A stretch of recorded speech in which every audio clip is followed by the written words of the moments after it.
জাতীয় স্টেডিয়ামে 10 June Singapore বাংলাদেশের ম্যাচ। তার আগে যে আলোচিত বিষয়, যে আলোচনার বিষয়, সেটি হলো যে জাতীয় স্টেডিয়ামের মাঠটি রয়েছে, আসলে মাঠের পিচটা রয়েছে, সেটি নিয়ে কিন্তু আসলে আলোচনার বিষয়টা হয়ে দাঁড়িয়েছে যে নির্ধারিত সময়ের আগে মানসম্মত একটা আউটফিল্ড আসলে বাফুফে পাবে কিনা, বা সেই ম্যাচে আউটফিল্ডে মানসম্মত হবে কিনা।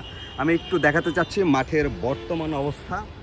ক্যামেরায় যেটি দেখতে পাচ্ছেন, আসলে মাঠের যে পাশটা এখন দেখানো হচ্ছে, এই পাশে যে ঘাসগুলো রয়েছে, ঘাসগুলো কিন্তু আসলে যেমনটি বাফুফে চাচ্ছে ওইভাবেই আসলে ঘাসগুলো তৈরি করা হচ্ছে, এবং দেখতে পাচ্ছেন অনেকটাই সবুজ হয়ে গেছে ঘাসগুলো, এবং আন্তর্জাতিক মানের না হলেও মোটামুটি ম্যাচ খেলা যায় এইরকম মানের ঘাস এইখানে অলরেডি হয়ে গেছে। এই পাশটা যদিও ঠিকঠাক রয়েছে, কিন্তু আপনাকে দেখাতে চাই, দেখতে পাচ্ছেন মাঝখানে একটি দড়ি দেওয়া রয়েছে। আসলে এই দড়ির অপোজিট সাইডে যে বাম পাশটা রয়েছে, সেইখানটাই কিন্তু এখনও মূলত মাঠ নিয়ে সমস্যা রয়ে গেছে। দেখতেই পাচ্ছেন ক্যামেরার চোখে যে কিছু কিছু জায়গায় ঘাস আছে, আবার কিছু জায়গায় একেবারেই ঘাস নেই। এই সাইডটা নিয়ে কিন্তু আসলে বাফুফে এখন কাজ করছে। এই সাইডে বিভিন্ন জায়গায় শুধু মাটি রয়েছে, ঘাস নেই, আবার কিছু কিছু জায়গায় ফুলও দেখা যাচ্ছে।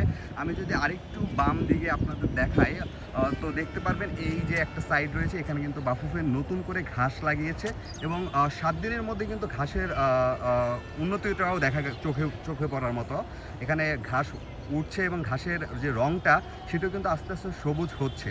তো বাফুফে যেটি করছে, তারা আগামীকাল থেকে মানে রোববার থেকে আসলে মাঠের এই ঘাসে সার দেওয়া শুরু করবে, এরপর আস্তে আস্তে কীটনাশকও ব্যবহার শুরু করবে, এবং তারা বলছে যে হাতে যতটুকু সময় আছে 22 মের মধ্যে আসলে এএফসিকে বুঝিয়ে দিতে হবে মাঠটা, যে আন্তর্জাতিক মানের পিচ বা একটি ভালো মানসম্পন্ন পিচ দিয়ে এএফসিকে বুঝিয়ে দিতে হবে। সেটি করার ব্যাপারে কিন্তু আসলে বাফুফে আশাবাদী।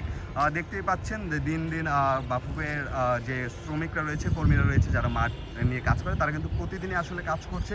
এখানে যে আগাছাগুলো রয়েছে, সেই আগাছাগুলো তারা তুলে ফেলছে, প্রতিদিনই বাঁচছে, নতুন করে আগাছা হচ্ছে, নতুন করে বাঁচছে। সব কিছু মিলে মাঠ তৈরিতে আসলে বাফুফে তৎপর।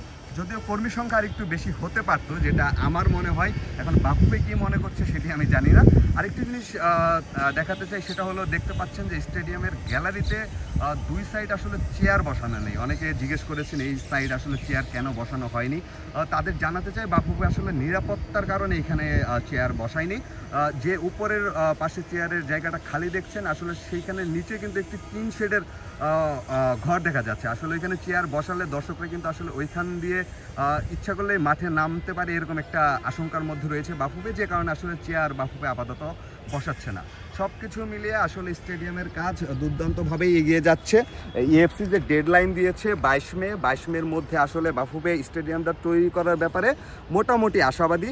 আর আমরাও আশাবাদী। এইখানে হামজা চৌধুরী, কিউবা মিচেল, ফাহমিদুল সামিদ সোমরা বাংলাদেশ জাতীয় দলের সঙ্গে ঘরের মাঠে প্রথমবার খেলবে, এবং কোনো ধরনের অভিযোগ ছাড়াই একটি দারুণ মাঠে, একটি দারুণ আউটফিল্ডে জাতীয় স্টেডিয়াম যে নতুন যাত্রা শুরু করছে, সব কিছু মিলিয়ে একটি দারুণ ম্যাচ হবে এই মাঠে, তেমনটাই প্রত্যাশা আমাদের।